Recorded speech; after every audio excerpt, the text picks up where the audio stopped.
Option ட்ரேடிங்ல long Stradale technique அப்படின்னு சொல்லுவாங்க. Long Stradale வந்து யாருக்கு அப்படின்னா ஆப்ஷன்ஸ் பையர்ஸுக்கு தான்.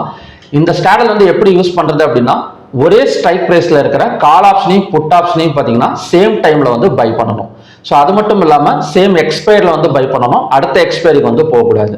இது பெரும்பாலும் எதுக்கு இந்த ஸ்டாடல் இந்த டெக்னிக் வந்து யூஸ் ஆகும் அப்படின்னா, அதாவது மார்க்கெட் வந்து ஏதாவது ஒரு டைரக்ஷன்ல பெரிய மூவ்மெண்ட் கொடுக்குறப்ப ஸோ இந்த டெக்னிக் வந்து நம்ம வந்து யூஸ் பண்ணிக்கலாம். இப்போ ஃபார் எக்ஸாம்பிள் ஒரு எலெக்ஷன் ரிசல்ட் வருது, இல்லைன்னா பார்த்தீங்கன்னா ஒரு ஸ்டாக்கோட குவார்டர்லி ரிசல்ட்ஸ் வருது, ஏதாவது ஒரு ஈவெண்ட் நடக்குது அப்படிங்கிறப்ப ஸோ மார்க்கெட் வந்து ஒரு பை சைடோ செல் சைடோ பார்த்தீங்கன்னா ஒரு பெரிய மூவ்மெண்ட் கொடுக்கும். அந்த மாதிரி டைம்ல யூஸ் பண்றது தான் இந்த லாங் ஸ்டாடல் டெக்னிக் அப்படின்னு சொல்லுவாங்க.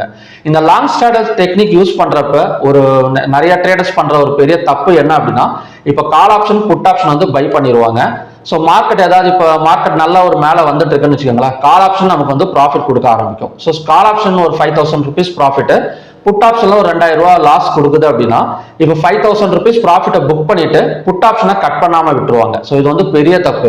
ஸ்டாடல் நீங்க யூஸ் பண்றீங்கனாலே ப்ராஃபிட்டோ லாஸோ உங்களோட டார்கெட் அண்ட் ஸ்டாப் லாஸ் வர்றப்ப நீங்க ரெண்டையுமே பார்த்தீங்கன்னா எக்ஸிட் பண்ணிட்டு வெளியே வந்துடணும். நான் கால் ஆப்ஷன்ல ஒரு 5000 ரூபாய் ப்ராஃபிட் புக் பண்ணிட்டு புட் ஆப்ஷன் நீங்க ஹோல்டு வச்சீங்க அப்படின்னா அதுல வர 5000 ரூபாய் ப்ராஃபிட் இதுல லாஸ்ல வந்து உங்களுக்கு வந்து போயிடும். ஸோ அதனால ஸ்டாடல் யூஸ் பண்றப்ப நீங்க பை பண்றப்ப எப்படி ஒரே டைம்ல வந்து பை பண்றீங்களோ ஸோ அதே மாதிரி எக்ஸிட் ஆகுறப்பையும் பார்த்தீங்கன்னா ஒரே டைம்ல வந்து எக்ஸிட் ஆனா மட்டும்தான் இந்த லாங் ஸ்டாடல் டெக்னிக் வந்து ஒர்க் அவுட் ஆகும்.